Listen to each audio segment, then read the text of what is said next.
Hi, I'm Joseph Khateri, Realtor in the state of Virginia, and today I'm here to tell you exactly how to screen tenants perfectly so you never have to deal with missed payments or broken drywall ever again.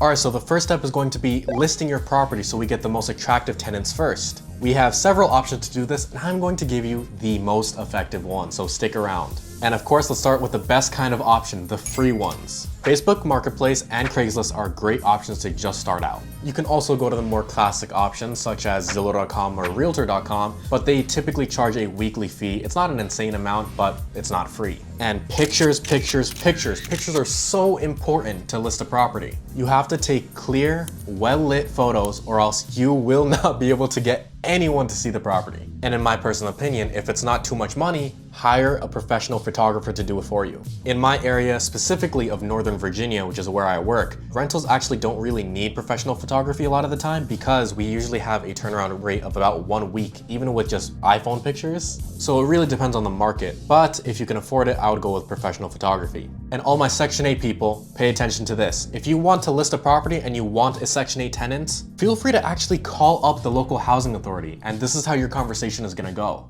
Hey there, my name is John. I just finished your inspection process and I got approved. So, is there any way I could maybe post some flyers, pretty please, up in your office and maybe you could send some leads my way? The property is going to be rented for X amount of money. It has 3 bedrooms and you already know the whole shebang because you've inspected it. God damn! Now I feel like I don't need to say this, but please just don't be an asshole. Just be nice, be nice. Kindness gets you so far in the real estate game because there's so many pushy people. And of course, if you wanna just avoid doing all of this yourself, hire a realtor. A lot of people don't really know this, but realtors aren't just for buying and selling houses, we can actually do tenants as well. We typically take the first month's rent as payment, but in return for our services, you get stuff like access to Zillow. We have something called a multiple listing service, an MLS system that we can set you up on. If you want the best marketing possible for your property, hire a realtor. But like I mentioned, there's plenty of other services you can use if you don't want to go that route. All right, number 2, the basic requirements. I feel like a lot of you might already know this section, but there are some hidden things in here that you're gonna wanna pay attention to. You've all heard this, if you ever rented a property in your life, you need to make 3 times the rent. And there's a reason for that. I mean, it's kind of obvious, but you don't want to overspend on a property and have every penny of your entire life going towards that property. What happens if you get a medical bill? This is America, where a car accident will cost you $2 million.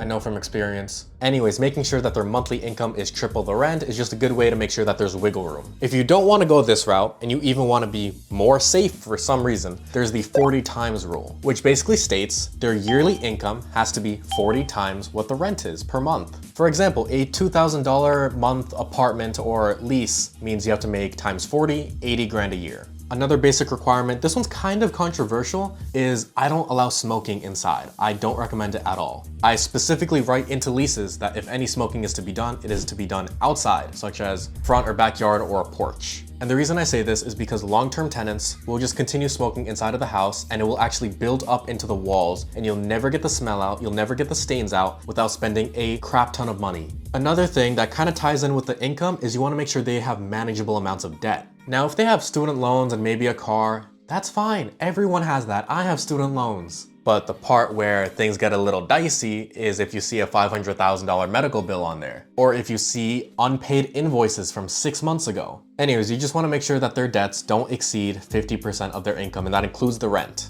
And finally, a credit check. When you do a credit check, which I will tell you how later, so stick around, you want to look at red flags. Red flags is the name of the game in this. Bankruptcies, evictions, crazy late payments. If it's a 580 credit score and there's no red flags, I don't care. I don't care at all. You want to know why? Because everyone starts out with a bad credit score. And if they had good credit, they would probably just buy a house. Use like a 3.5% FHA or something like that. And this especially applies for those on Section 8. And now let's talk about Section 8 because, you know, a lot of you watching probably want to know this. If you are specifically looking at Section 8 tenants, disregard everything I've said in this section. Big thing to look at references. Make sure there's no criminal background or at least none that you care about. Don't put a murderer inside of your home. Look at their background, you know, look at their prior landlords, look at their criminal record, and then look at their, what am I thinking of? Eviction record. 9 times out of 10, the credit is not fantastic, which is okay. That's perfectly fine, as long as there are no red flags for the landlord to see. Income or debt doesn't matter in this situation because the government pays the rent. In fact, if they make pretty much $0 a month, then the government's gonna pay even more. They're gonna pay 100%. Versus someone that makes minimum wage, they're gonna pay maybe 80%, and you have to collect the other 20 from the tenant. So depending on how you look at it, it might actually be better if they have no income. And also, the housing authority already does a background and eviction check on all of these tenants. You just have to ask for it. All right, and now here's the next section. Let's talk about a tool that will make this all a breeze, no nonsense, straight to the point, easy for you guys, because I know that's what you're looking for. Rentspree. I know, kind of a weird name that you probably have never heard of before, but it's basically just an online website that you can take applications. They do credit checks for you, they do background history, they do eviction record checks for you. And here's how it works. You basically just sign up, add a property address, and from there you can kind of make different types of... Actually, it's better if I just show it.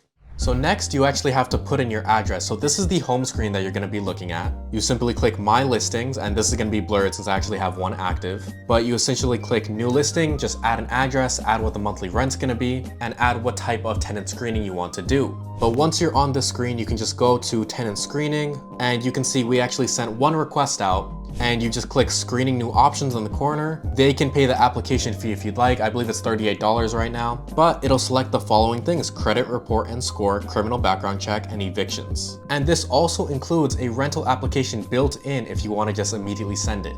It's so simple with Rentspree. I love it. I'm not sponsored at all, but you literally just take 5 minutes, set it up, send them the link, and it's all automated from there. By the way, everyone, I'm accepting new clients at the moment, so DM me on Facebook, Instagram, LinkedIn, TikTok, literally anything, and I will respond to you instantly. Okay, not instant, maybe in a day. But if you want to buy, sell, or rent for any reason, contact me.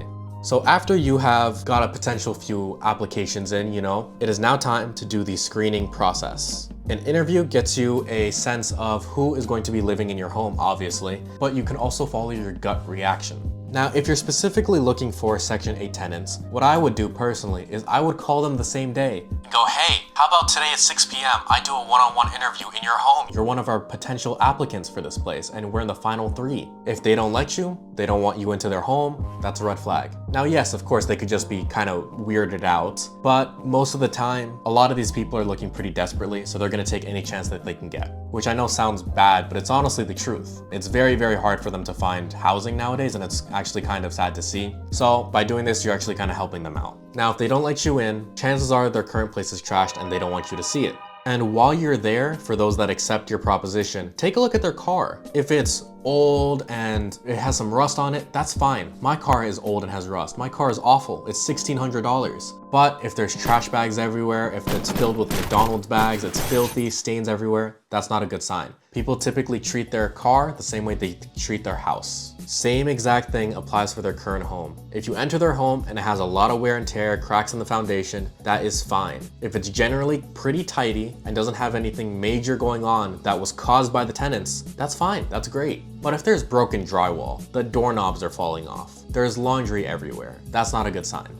And let me go through some questions actually that you should ask during the interview. One of them is, can you provide references for your previous landlords or current one? References are key. The only issue is a lot of people lie. In all honesty, I've probably done this on interviews where you just get your friend to talk for you. So this part's kind of odd. You might have to actually do some manual research yourself to see who owns the property and then call them up using like an address lookup.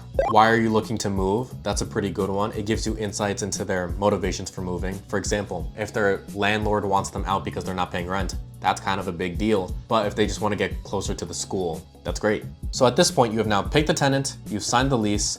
How do you collect the rent though? Well, thankfully, if it's a Section 8 tenant, it is a direct deposit from the government to your bank account. Hallelujah. Now, if there is a portion that isn't covered by the government, let's just say 20% of the rent, or it's just a regular rental, there are a few payment methods that I really like.